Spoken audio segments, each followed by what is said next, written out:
Je vous voyais réagir et en voyant ces photos et en entendant quelles sont les règles aujourd'hui. C'est-à-dire que quand j'entends qu'il n'y a pas de loi interdisant cela et même pas de règlement, c'est que tout simplement, jusqu'à présent, ça ne s'était pas posé. Oui, c'est ce qu'il a dit. C'est ce qu'il disait. Il disait jusque-là, on n'a pas eu affaire à ça. Nous n'avions pas eu de suprémacisme religieux qui s'étale comme ça dans l'espace public par des prières sauvages. Vous savez, moi j'ai beaucoup vécu dans les pays du Golfe. Je suis même allé en Iran. Et même dans ces pays-là, on n'envahit pas comme ça des salons dans les aéroports pour prier. D'autant plus qu'il y a, en l'occurrence, une mosquée, une petite chapelle et une synagogue dans les aéroports français où ceux qui veulent s'adonner à la prière peuvent y aller. Donc là, qu'est-ce qui se passe ? Ça fait partie de ce plan permanent d'un impérialisme islamique qui pousse ses pions là où il le peut pour provoquer, pour nous titiller, pour tester. C'est de la provoque pour vous. C'est de la provoque. Et si effectivement,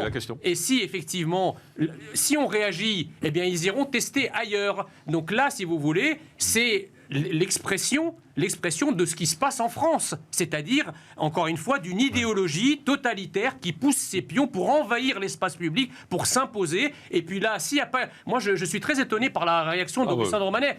Bon, vous en avez cité quelques-unes, mais c'est surtout le dernier élément de sa réaction qui dit, en gros...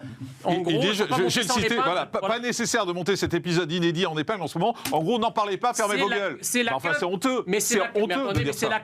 C'est le résumé de la réaction de nos élites dirigeantes depuis 40 ans. Pas de vague. Regardez ailleurs, ça va bien se passer. François Calfon. Là-dessus, ne soyons pas naïfs et réagissons.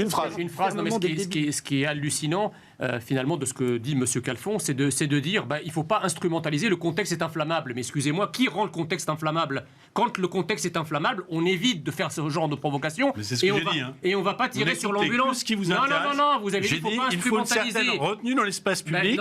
Et de votre côté, qui est en train d'instrumentaliser, je confirme, je vous ai corrigé. C'est une erreur. Au départ, vous avez dit il ne faut pas instrumentaliser ce genre d'événement parce que le contexte est inflammable. Excusez-moi, ce sont ceux qui provoquent, qui mettent de l'huile sur le feu et non pas ceux qui réagissent. Et non pas ceux qui réagissent. J'ai dit à madame, pareil, ne tirez pas sur l'ambulance. J'ai dit à madame, si vous avez de manière récurrente ce genre d'agissement, évidemment, c'est une provocation. Mais vous n'en savez rien. Vous les connaissez, ces gens-là ? Parce que visiblement, c'est la première fois où ça arrive. C'est la première fois. Vous n'en savez rien.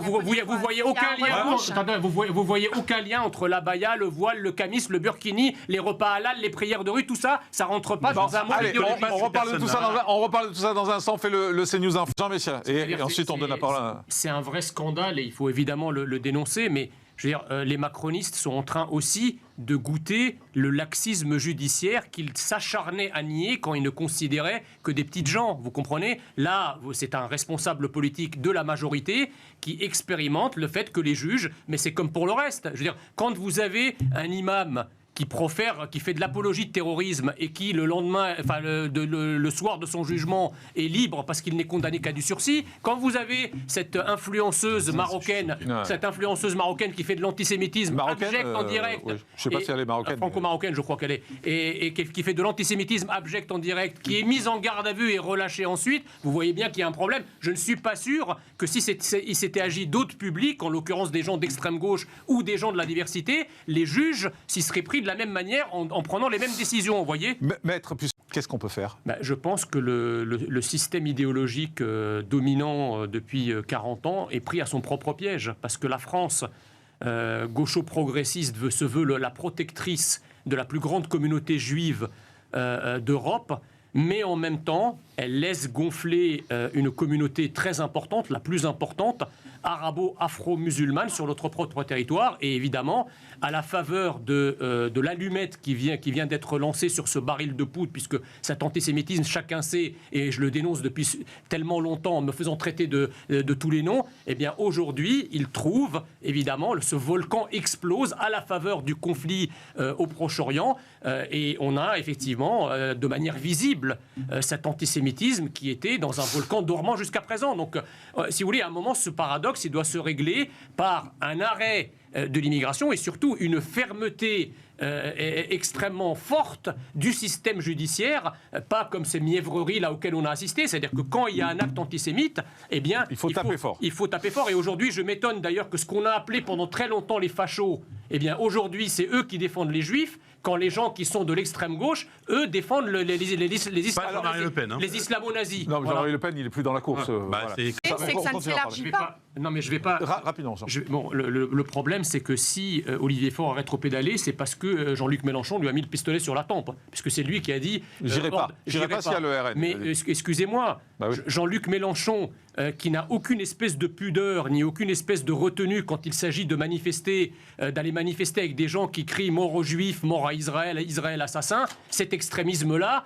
Ça ne le dérange pas. Là, il peut y aller, il n'y a pas du tout de retenue. Pas de problème, open bar. Mais par contre, de l'autre côté, il prend des pudeurs de gazelle, il fait les farouchés en disant « Oh là là, on ne va pas manifester parce qu'il y a le RN. » Je ne comprends pas. Soit on lutte contre tous les extrémistes de son point de vue, et à ce moment-là, on ne va à aucune manifestation, soit on va à toutes les manifestations, mais on ne peut pas faire du deux poids, deux mesures, parce que là, il ancre sa position d'islamo-gauchiste échevelé en allant, effectivement... Vous croyez qu'il a besoin de le confirmer ? Mais il le confirme encore une énième fois, donc il ne pourra pas s'en dépêtrer de ça.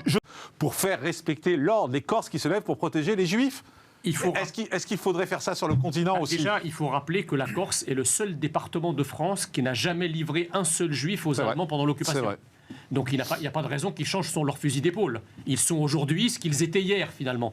Il y a une sorte de permanence du peuple, en tout cas de la culture et de l'identité corse, qui doit être saluée. Effectivement, le peuple corse est encore un peuple homogène. Il a une identité homogène.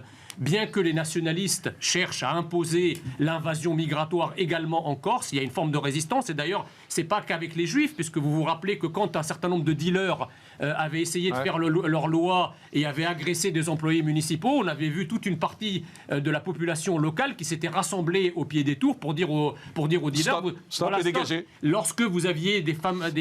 Faites court, parce qu'il faut vraiment que c'est nous infos, qui sont arrivés sur les plages, là c'est pareil. La Corse défend son identité, et dans l'identité corse, l'antisémitisme n'en fait pas partie. Maître, écoutez, on est sur scène à Paris lors de la manif pro-palestinienne. C'est cet homme qui parle en arabe et qui est traduit par une personne. Alors, pour tout vous dire, on a coupé les mots en arabe.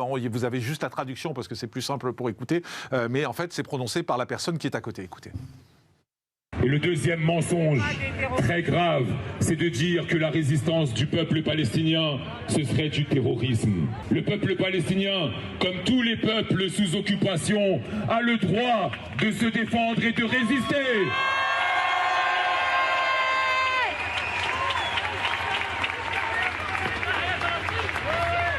11 000 prisonniers et prisonnières palestiniens aujourd'hui dans les prisons de l'occupation israélienne, enfermés, torturés quotidiennement. Et ce sont eux les réseautages dont il faut aussi parler.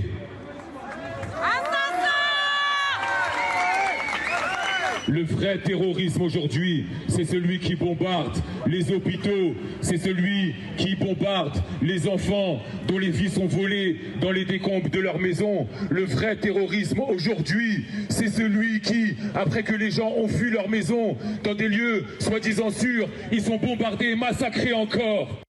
Voilà, je vous l'ai dit, c'est le traducteur qu'on attend, Jean Messia, parce que l'homme qui parle de façon originelle, c'est un Égyptien.